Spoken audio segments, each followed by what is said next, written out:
13 years since the last all-out strike at Dublin Bus, and in a statement today, the Minister for Transport, Leo Varadkar, appealed to all sides to do everything they can to agree the necessary savings to avoid disruption. Talking is not a problem for Dublin Bus, but any talking that has to be done must be on the basis of implementing the cost reduction plan. Senior management of the company, despite being asked, had not given us any evidence that they are making a proportionate contribution.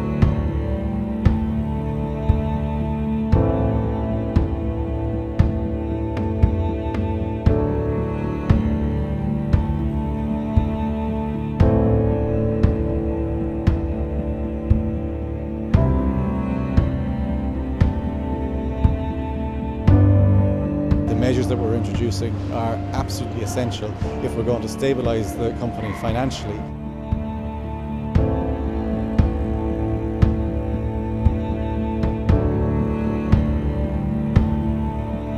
Our members do not want to be on strike at all, but it's been imposed upon them. People are being discommoded. That's regrettable. But I mean, we have tried to keep the impact to a minimum. It probably is not the best time to be having it, but I understand why they're doing it now. If this train strike goes ahead as planned this Sunday, it'll be the first time in over 13 years that there's no train service in the country. There's just over a week to go before another planned two-day strike at Irish Rail, affecting thousands of potential travellers and GAA fans.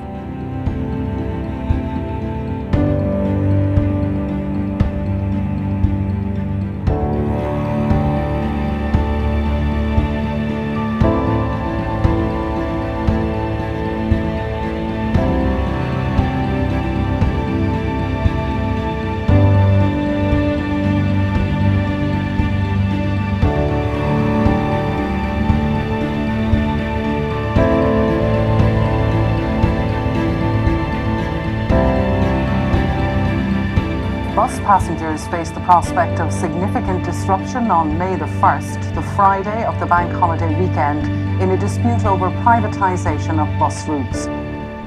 Unions at Dublin Bus and Bus Éireann fear opening up bus routes to private tender will drive down pay and conditions in the state companies. SIP2 drivers at the two companies voted overwhelmingly to back strike action over the government proposals. However, the National Bus and Rail Union has gone significantly further, announcing a day of protest action on the 1st of May, the Friday before the bank holiday weekend and International Workers' Day.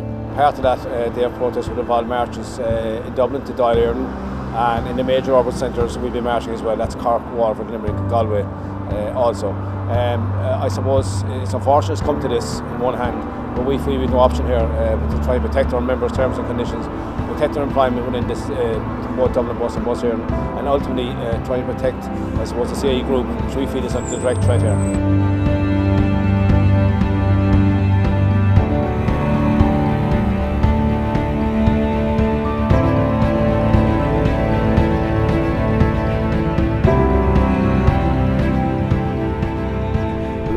Closing the door as far as we're concerned on private entry. We can't do that. What we wanted to do was have an agreed situation based in law, sound legislation that would protect the interests of our members, protect the companies they work for, make sure taxpayers own to the companies, and again have private entry into the market. It's in everybody's interest to sit down, knock heads together and resolve it, and that's the business we're usually in. Dublin Bus and Bus Éireann are taking the dispute to the High Court this afternoon in an attempt to recoup costs of the industrial action, which they've described as illegal and unjustified. It's outrageous that the companies would stoop to this level and issue legal proceedings against this trade union and its members, and our members, quite frankly, are infuriated at that action.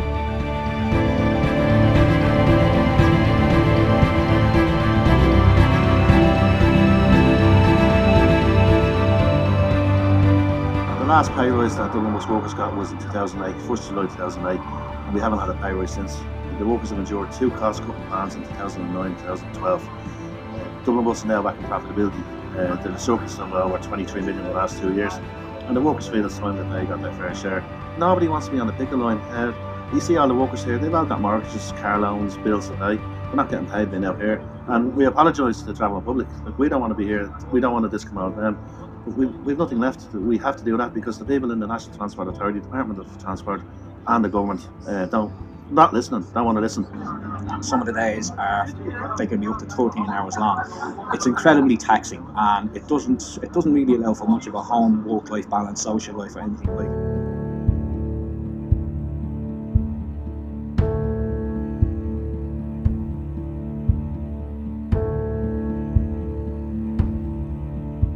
I think that they have the right to strike and the right to negotiate. They feel like they're being hard done by, so they might as well stand up for it.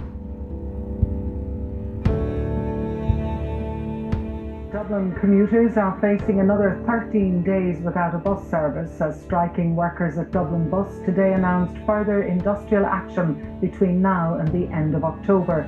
A 2-day strike over pay is already underway today and tomorrow, with 2 more days of action planned for next week. The escalation of the dispute was announced following a meeting of all unions this afternoon. They're refusing to negotiate on productivity as part of their pay claim. I think it's now official that this is a very serious dispute indeed. Hundreds of thousands of commuters will be disrupted again tomorrow and Saturday as Dublin bus drivers take to the picket lines. Those passengers will face further disruption next week, with industrial action planned for Tuesday, Wednesday and Saturday. The Transport Minister has repeatedly declined to intervene in the dispute. Today, another minister urged both sides to re-enter negotiations. If the unions and management would use direct talks first of all, and then use all the industrial relations resources that are available in Ireland to resolve disputes. I think 15% over the next 3 years would easily accommodate what the drivers are asking for. In our eyes, it's not a lot. We feel that the 8.75 that was offered is way below what we need to survive. Dublin bus services will be suspended at 9 p.m. ahead of tomorrow's stoppage. All Nightlink services have also been cancelled this weekend. I hope it doesn't escalate. I'd like to see the minister getting involved, and I'd actually like to say it's not about him getting his checkbook out. It's actually paying back some of the subvention that has been taken off us.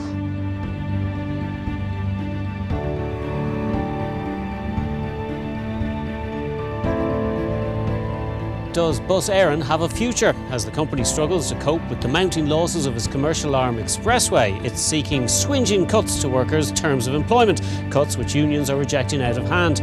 But consultants warn that the option of the company continuing as it is simply not viable. Bus Éireann's losses stem from its Expressway services. Expressway is a fully commercial network of routes which doesn't receive any exchequer funding and competes with other operators in what is a highly competitive market. Well, unfortunately, we have a situation where we have a mandate for industrial action at Bus Éireann, and if the company are stupid or silly enough to implement cuts to people's terms and conditions, then the reaction that people are expecting in terms of industrial action will actually happen. All-out strike action at Bus Éireann moved a step closer tonight as talks aimed at avoiding it collapsed. The company wants €12 million in payroll savings, the equivalent of €8,000 to €9,000 per worker, according to the unions.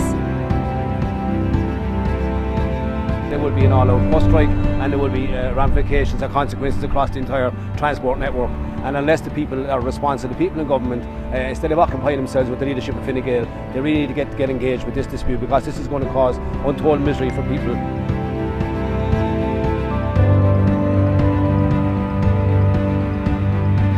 Studio by Dermot O'Leary, General Secretary of the National Bus and Rail Union. Are you going to allow Expressway to drag down the entire company? No, it's not for me to allow. I don't own Expressway. The Minister, on behalf of the taxpayer, owns Bus Éireann. He has the responsibility not to go into Dáil Éireann and talk about PSO funding. And indeed, he talked about increasing PSO funding. Yeah. That increase for one reason only, is because the services are increased and you have to support those services.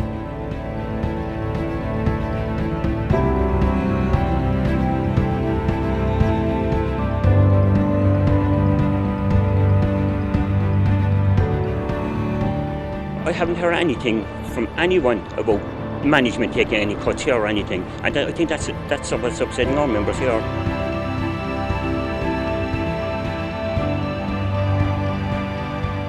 Feeling is not good at all. I was the first driver in this morning at 4:45, met the other drivers coming in. Very, very bad feeling. It's sour.